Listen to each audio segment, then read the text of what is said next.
আমাদের গ্রামে একবার ব্লাড ডোনেশন ক্যাম্প হচ্ছে। তো সেই ব্লাড ডোনেশন ক্যাম্পে ব্লাড দেওয়ার জন্য আমরা ডোনার জোগাড় করছি। এবার আমরা চেনা পরিচিত লোকজনকে ফোন করছি।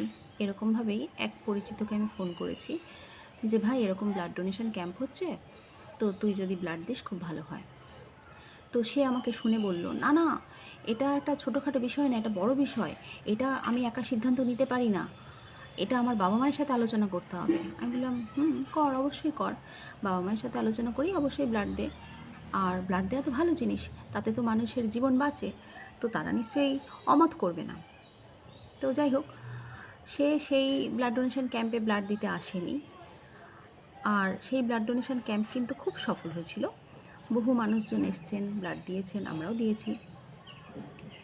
তো এখন যখন এই যুদ্ধ পরিস্থিতি তৈরি হয়েছে দেশের মধ্যে, সে ফেসবুকে কমেন্ট করছে কি, পাকিস্তানের হাত থেকে দেশকে বাঁচাতে দেশের বীর সন্তানরা রক্ত দিতে ভয় পায় না। I am like just wow, what a hypocrisy ভাই, হোয়াট এ হিপোক্রেসি।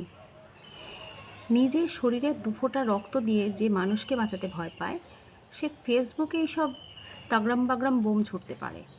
নিশ্চয়ই পারে। এটা হিপোক্রেসির পক্ষেই সম্ভব। সো প্লিজ এই হিপোক্রেসির বাইরে আসো, নিজের শরীরে রক্ত দিয়ে মানুষকে বাঁচাও।